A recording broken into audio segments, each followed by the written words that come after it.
Uma produção. Bruá!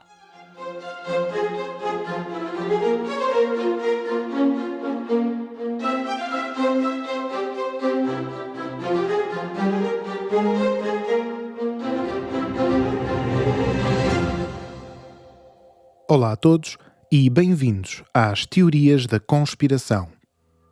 Este é o último episódio da segunda temporada deste podcast e é também um episódio com algumas novidades. Vou fazer pela primeira vez duas coisas que nunca fiz até agora. Primeira, falar de um tema contemporâneo, fresco e, por isso, sem distanciamento histórico. Esta possibilidade sempre me incomodou e o ouvinte atento reparará com certeza que estas 2 dezenas de episódios sempre foram mais sobre história do que sobre a atualidade.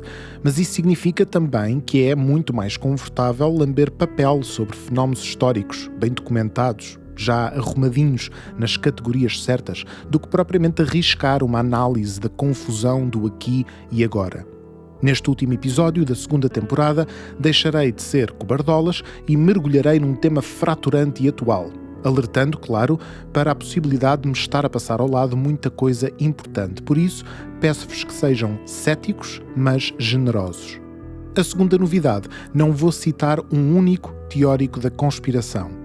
Hoje não encontraremos os reptilianos de David Icke, a gritaria de Alex Jones, um blog de 1999 ou um canal de YouTube de um jovem esquizofrénico. Tudo o que ouvirem neste episódio baseia-se exclusivamente nas palavras e textos de cientistas a sério e de jornalistas do chamado mainstream. É a luta na lama dos senhores e senhoras respeitáveis. O motivo é bastante simples. Vamos ver o que acontece quando todos os temas de que aqui temos vindo a falar extravasam as bolhas conspiratórias e passam a aplicar-se a um tema sério, consequente e a um nível de debate que devia estar, na medida do possível, imune aos maus incentivos, falácias, ataques ad hominem, viés de confirmação, repressões, omissões, manicaísmos e manipulações da verdade. Falamos, claro, das origens do SARS-CoV-2.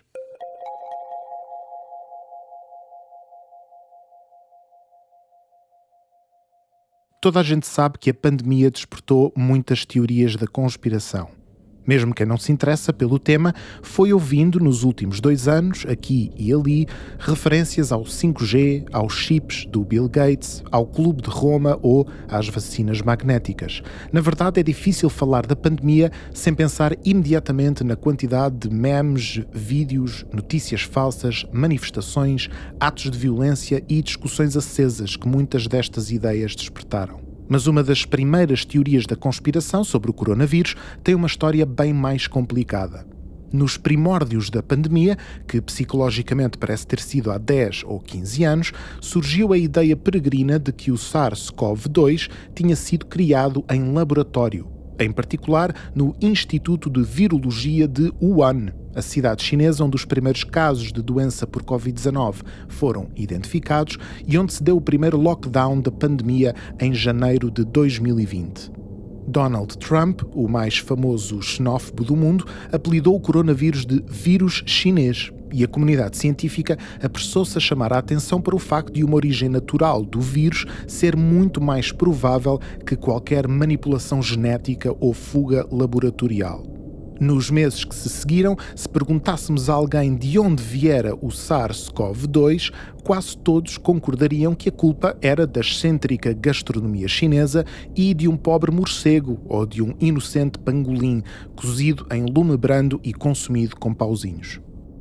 A teoria da fuga laboratorial foi chutada para canto e despachada com rapidez e eficácia pelo mainstream. Em fevereiro de 2020, logo no início da pandemia, a The Lancet, uma das mais respeitáveis revistas científicas do mundo e que já encontramos noutro episódio do podcast, publicou uma carta aberta assinada por 27 cientistas internacionais. Assinamos esta carta em solidariedade para com os cientistas e profissionais de saúde chineses que continuam a salvar vidas e a proteger a saúde global durante o desafio do surto de Covid-19. A rápida, aberta e transparente partilha de informações sobre o surto está, agora, a ser ameaçada por rumores e desinformação sobre as suas origens. condenamos as teorias da conspiração que sugerem que o vírus da Covid-19 não tem uma origem natural. Um dos responsáveis por esta carta foi Peter Daszak, um zoólogo inglês. Memorizem o nome deste senhor porque vai ser importante mais tarde. De facto, a explicação mais plausível para a origem do coronavírus era de ordem natural. Muitas doenças infectocontagiosas saltam, entre aspas, para o homem depois de já existir noutros seres vivos. O vírus do VIH, por exemplo, teve origem em primatas. A raiva afeta outros mamíferos, como os cães e os morcegos. O ébola pode ser transmitido através do contacto com animais silvestres portadores do vírus ou até pelo consumo da carne desses mesmos animais. E o síndrome respiratório do Médio Oriente é provocado pelo MERS-CoV, um coronavírus da mesma família que o SARS-CoV-2 e que esteve na origem de milhares de casos, muitos deles mortais, desde 2012, passando para os humanos a partir do seu contacto direto com camelos. Na lotaria genética da evolução, vírus como o coronavírus muitas vezes desenvolvem um talento especial para saltar de uma espécie para a outra, e identificar essa trajetória nem sempre é fácil. Por exemplo, no caso da epidemia de SARS entre 2002 e 2004, que também começou na China, foram precisos 14 anos para identificar com toda a certeza a origem do coronavírus responsável, que terá começado no morcego, saltando para um civeta, um mamífero comum ao sudeste asiático, e finalmente aterrado no ser humano. Se há coisa que aprendemos nos últimos 2 anos é a rapidez com que um vírus sofre mutações, dando origem a novas variantes, e isso dificulta qualquer investigação às origens do SARS-CoV-2. É como estudar a genealogia de uma família gigantesca que durante décadas se espalhou por um continente inteiro e deixou filhos, irmãos, primos e sobrinhos em toda a parte. Atualmente, pensa-se que o novo coronavírus teve a sua origem no morcego, animais conhecidos por serem verdadeiras fábricas de coronavírus, mas falta identificar o missing link, a ponte, o animal que permitiu que o vírus passasse dos morcegos finalmente para o organismo humano. Ora, o mistério sobre as origens do coronavírus foi aproveitado pelo governo chinês para, no mínimo, confundir os investigadores. O presidente chinês Xi Jinping foi um promotor incansável dos mercados a céu aberto, onde animais selvagens, como morcegos e pangolins, são mortos e vendidos para consumo humano. É uma velha tradição, pouco regulada, e que mantém 14 milhões de chineses acima do limiar da pobreza. Mas esses mercados são também laboratórios perfeitos para o desenvolvimento de novos vírus, na medida em que misturam, em grande proximidade, espécies de animais que no seu habitat natural manteriam uma saudável e higiênica distância. Qualquer coronavírus olha para um destes mercados como um acelerador de mutações, um verdadeiro recreio para a sua promiscuidade genética.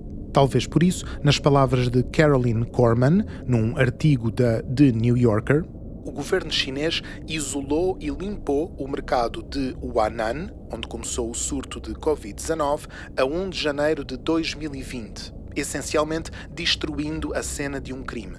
Os responsáveis chineses disseram aos investigadores da Organização Mundial de Saúde que nenhum mamífero era ali vendido, uma posição que continuam a defender. Mas um virologista da Universidade de Medicina Tradicional Chinesa de Hubei publicou um estudo em junho de 2021 contendo provas documentais de que nos 2 anos anteriores ao aparecimento do SARS-CoV-2, 50 mil animais de 38 espécies selvagens, muitas das quais suscetíveis ao SARS-CoV-2, eram vendidas e mortas nos mercados de Wuhan, incluindo no mercado de Huanan. Em fevereiro de 2020, o governo chinês baniu a venda e consumo de animais selvagens e fechou dezenas de milhares de quintas em todo o país, matando em massa centenas de milhares de animais sem, no entanto, investigarem a possibilidade de estarem relacionados com a propagação do SARS-CoV-2.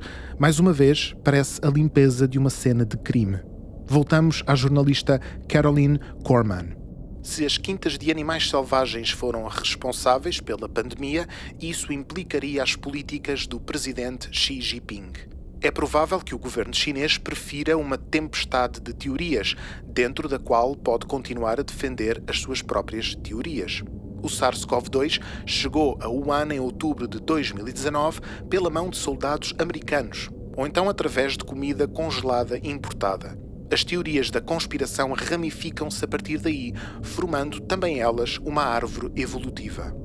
Era preciso investigar, pesquisar, visitar o terreno.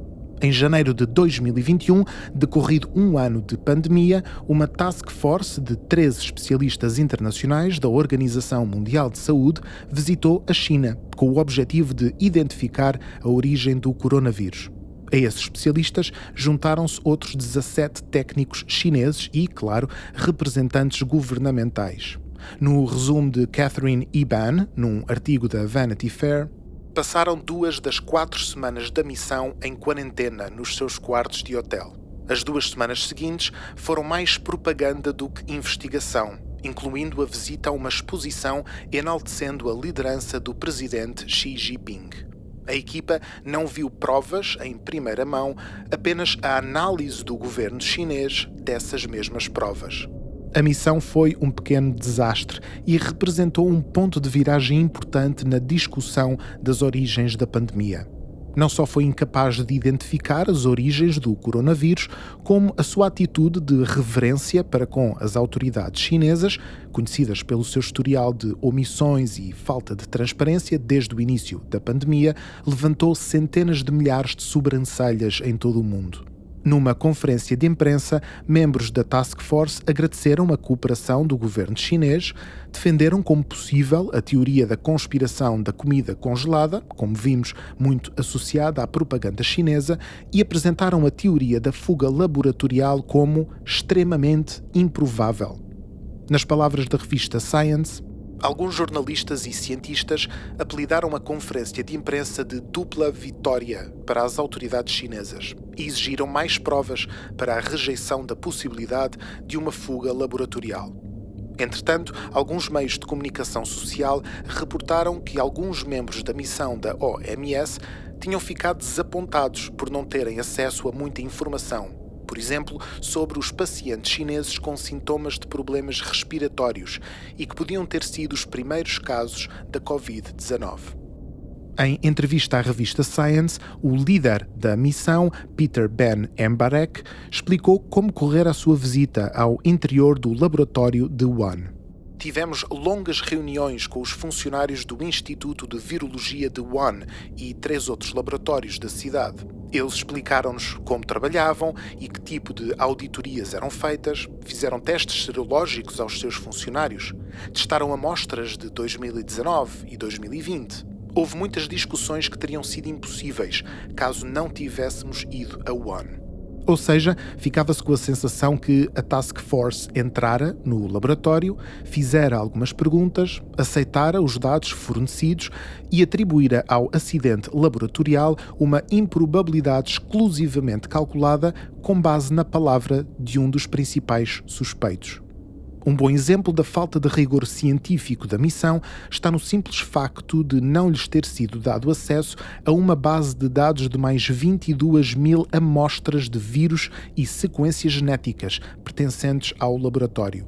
Base de dados essa que estava offline desde setembro de 2019. 3 meses antes do início oficial da pandemia e sensivelmente ao mesmo tempo que os primeiros casos de Covid-19 foram identificados. No final de tudo isto, no relatório de 120 páginas da missão da Organização Mundial de Saúde, apenas 2 eram dedicadas à hipótese da fuga laboratorial. Perante os ecos de incredulidade e acusações de falta de transparência, o próprio diretor da OMS veio, em certa medida, contradizer as conclusões do relatório e esclarecer publicamente que todas as hipóteses estavam em aberto.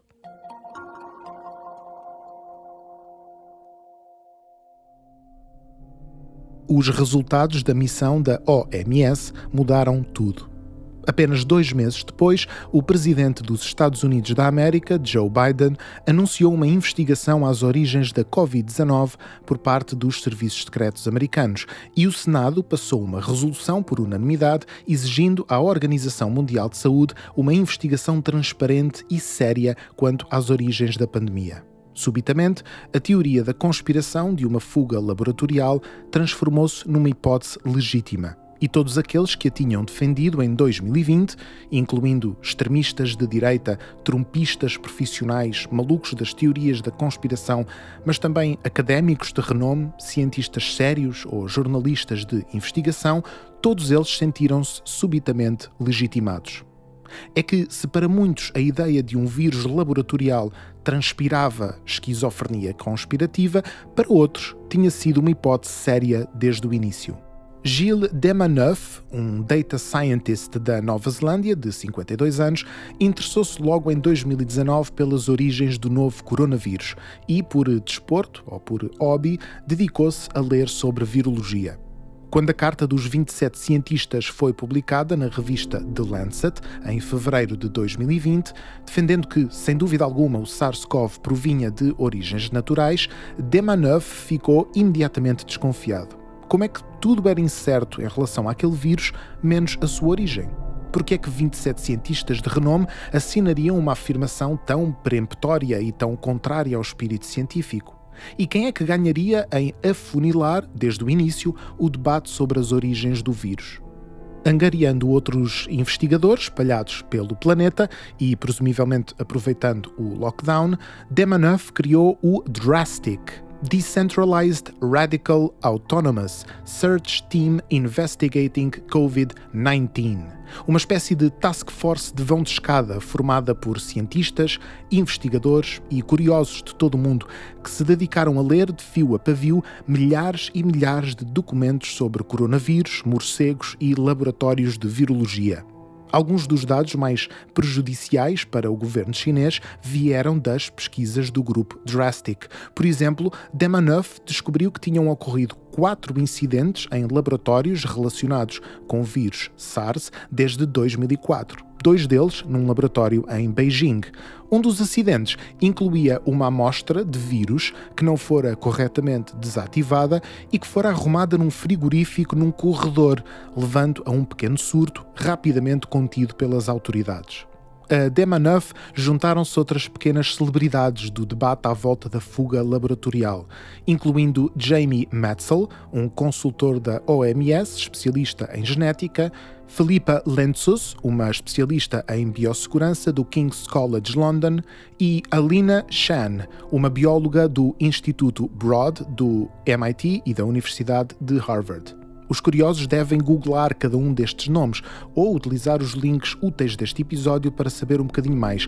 Para já, vamos focar-nos num dos colegas de Demaneuf, um utilizador do Twitter chamado TheSeeker268. Munido de uma paciência infinita, TheSeeker268 desatou a fazer pesquisas numa base de dados chinesa de mais de 2.000 revistas científicas, utilizando o Google Translate para pesquisar termos específicos. Um dia, em maio de 2021, tropeçou numa tese de mestrado chinesa de 2013 sobre uma mina na província de Yunnan.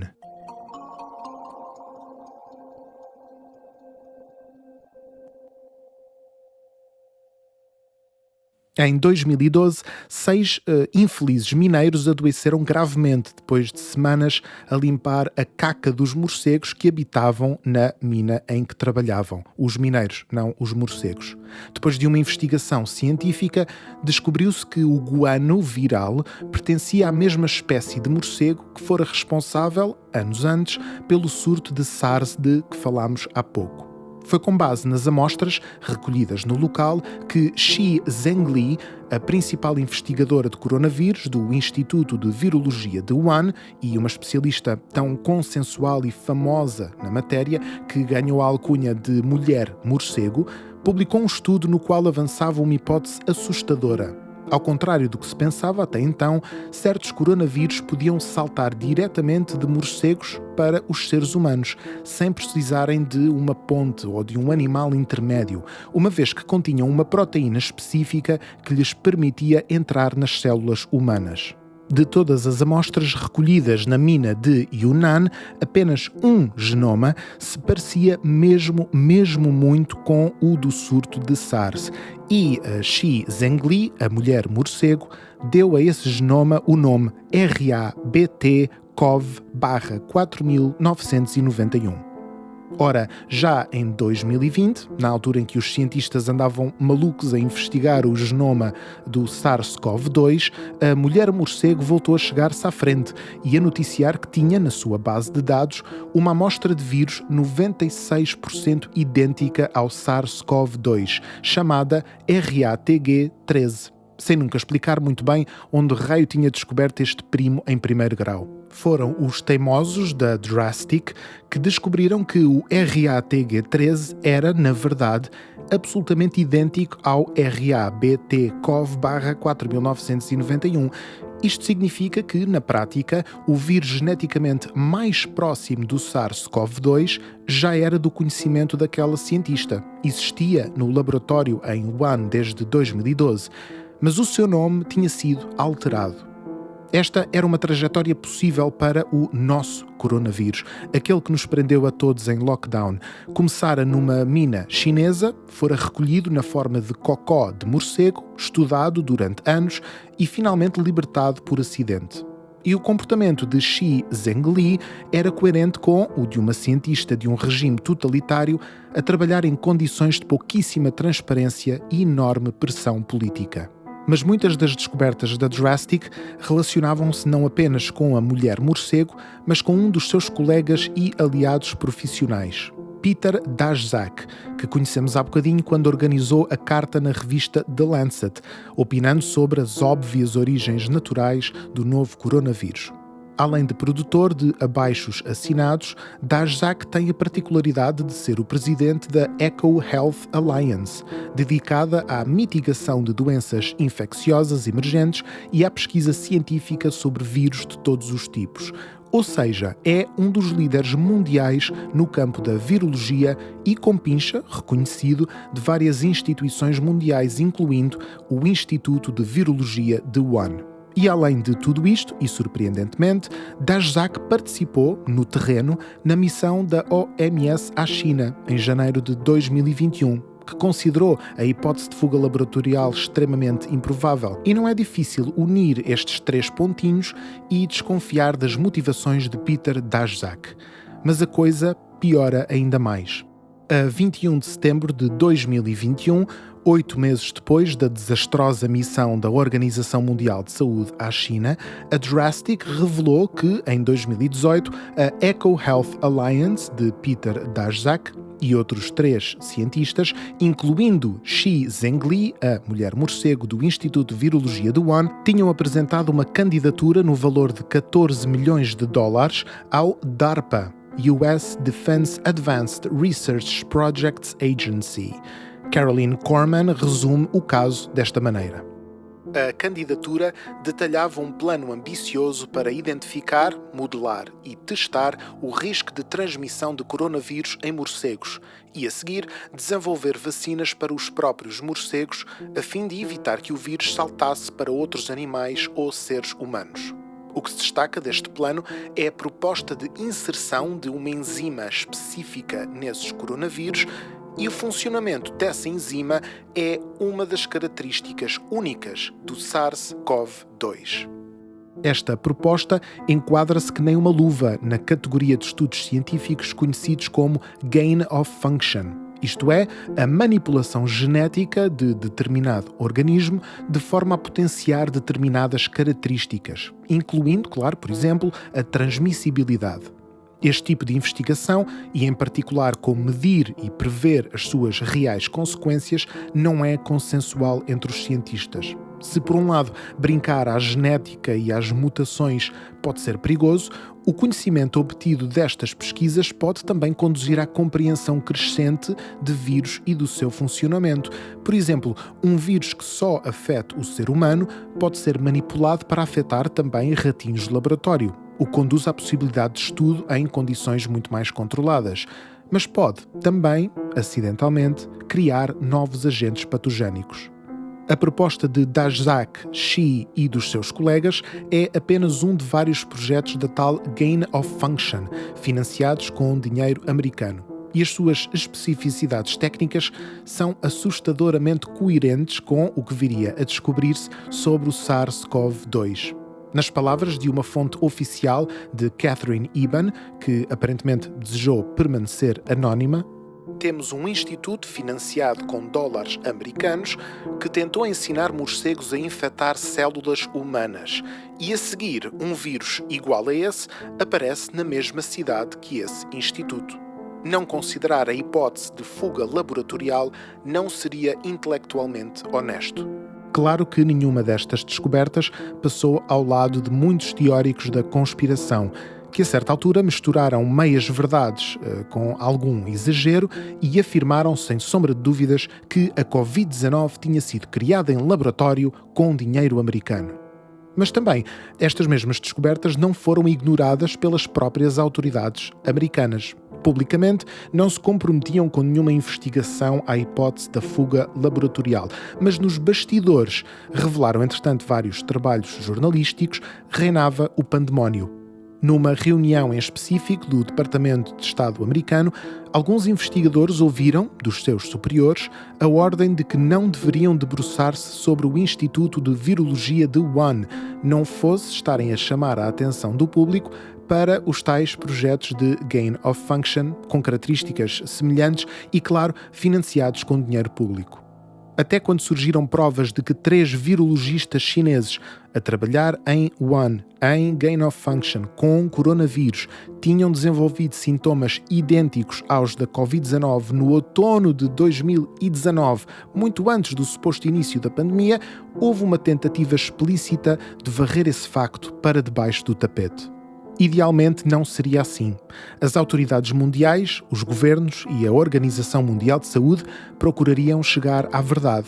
E as trupes de investigadores informais, como a Drastic, seriam os malucos propagadores de desinformação e de inverdade. Mas neste caso, tudo funcionou ao contrário. E toda a estrutura informativa mundial foi obrigada a travar a fundo, pedalar para trás e fazer fact-check aos seus próprios fact-checkings. No seu artigo, a hipótese da fuga laboratorial, terão os mídias sido vítimas de uma campanha de desinformação? O jornalista de investigação Paul Thacker oferece casos práticos. Fontes proeminentes como o PolitiFact e o factcheck.org tiveram de acrescentar notas editoriais a artigos que, anteriormente, faziam debunking da noção de que o coronavírus fora criado em laboratório, suavizando a sua posição e transformando-a numa questão em aberto, ainda em disputa. Durante quase um ano, o Facebook tentou controlar a desinformação ao banir artigos e publicações que sugerissem que o vírus fora feito em laboratório. Depois de um renovado interesse na investigação das origens do vírus, a rede social viu-se obrigada a recuar.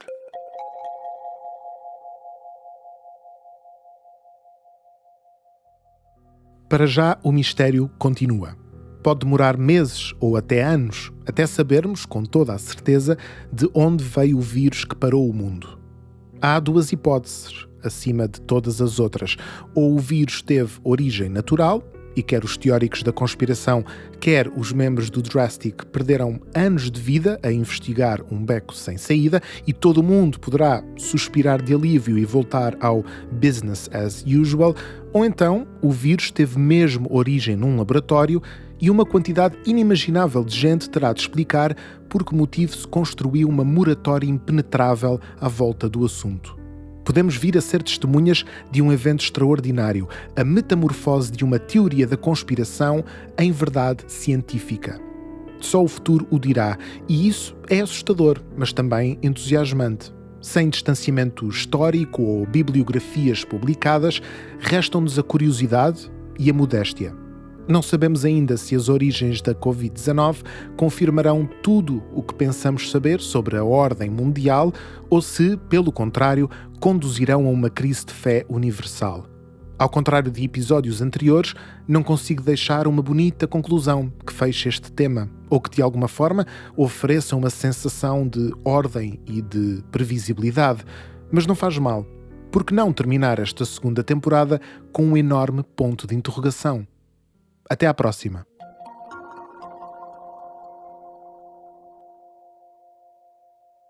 Na descrição deste episódio, como em todos os anteriores, poderão encontrar links úteis, isto é, algumas das fontes utilizadas na pesquisa para este podcast.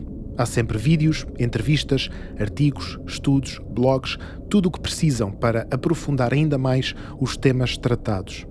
Relembramos que este podcast tem um e-mail, é o teoriasdaconspiração@bruapodcasts.com. Por favor, enviem propostas de correções, comentários, críticas, elogios, ideias para uma terceira temporada. Se gostaram deste podcast, por favor, deem-nos uma classificação de 5 estrelas no iTunes para nos ajudar a chegar a mais ouvintes. E acompanhem-nos também no Spotify, no YouTube e em todas as plataformas de podcasts. E, claro, partilhem com familiares e amigos. Até à próxima!